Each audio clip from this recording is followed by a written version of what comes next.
हम सब ने जिंदगी में मुश्किलों का सामना किया है, लेकिन क्या कोई ये सोच सकता है कि लगभग 2 साल तक दुनिया की सबसे खतरनाक जगह पर फंसे रहना कैसा होता है? चलिए आज मानव इतिहास की सबसे बड़ी और अविश्वसनीय सर्वाइवल स्टोरी को जानते हैं।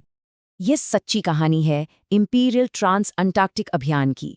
एक ऐसा सफर जो एक बड़े सपने के साथ शुरू हुआ, लेकिन बहुत जल्द ही जिंदा रहने की एक भयानक जंग में बदल गया। बात है 1914 की।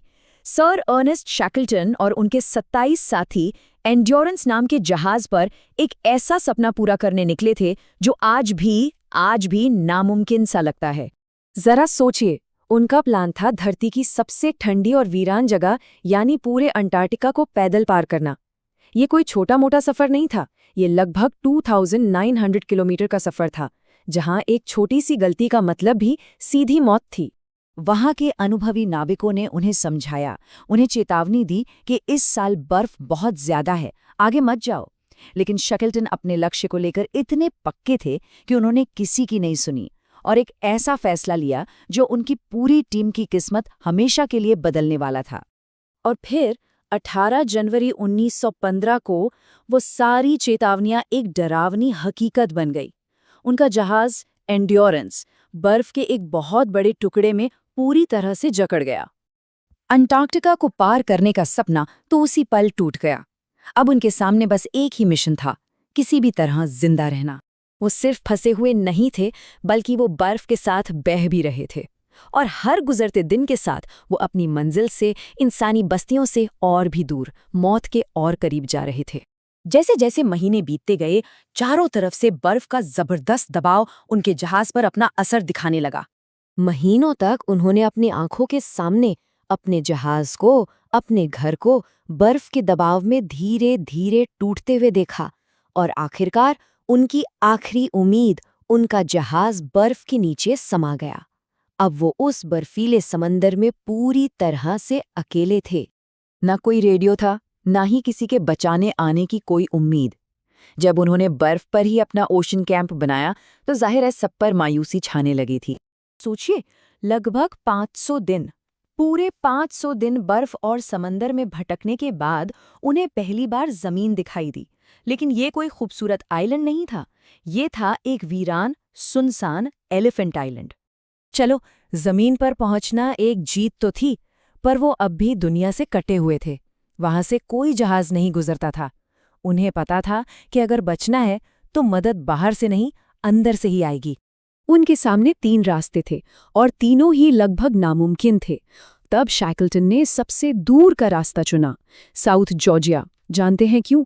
क्योंकि हवा और लहरें उसी दिशा में थी जो उन्हें कामयाबी का एक छोटा सा ही सही पर एक मौका दे रही थी।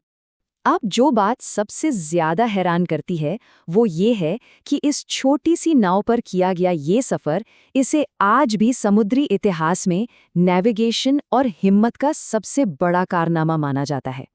17 दिन, पूरे 17 दिनों तक उन्होंने दुनिया के सबसे खतरनाक समंदर का सामना किया, भयानक तूफानी हवाएं और पहाड़ जैसी ऊंची लहरें। और फिर किसी चमत्कार की तरह वो साउथ जॉर्जिया के किनारे पहुंच गए। लेकिन किस्मत देखिए, उनकी मुश्किलें अभी खत्म नहीं हुई थीं। वो आइलैंड के गलत साइड पर उतरे थे।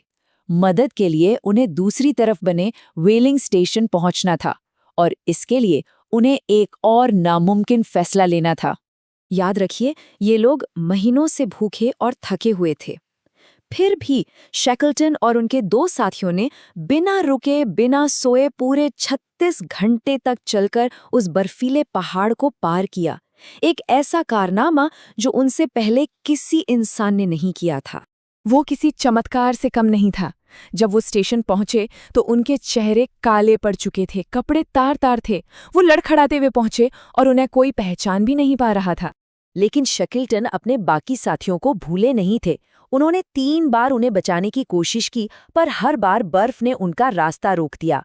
आखिरकार 30 अगस्त 1916 को 4.5 महीने के लंबे इंतजार के बाद वो एलिफेंट आइलैंड पहुंचे। दूर से उन्होंने किनारे पर खड़े लोगों को गिना।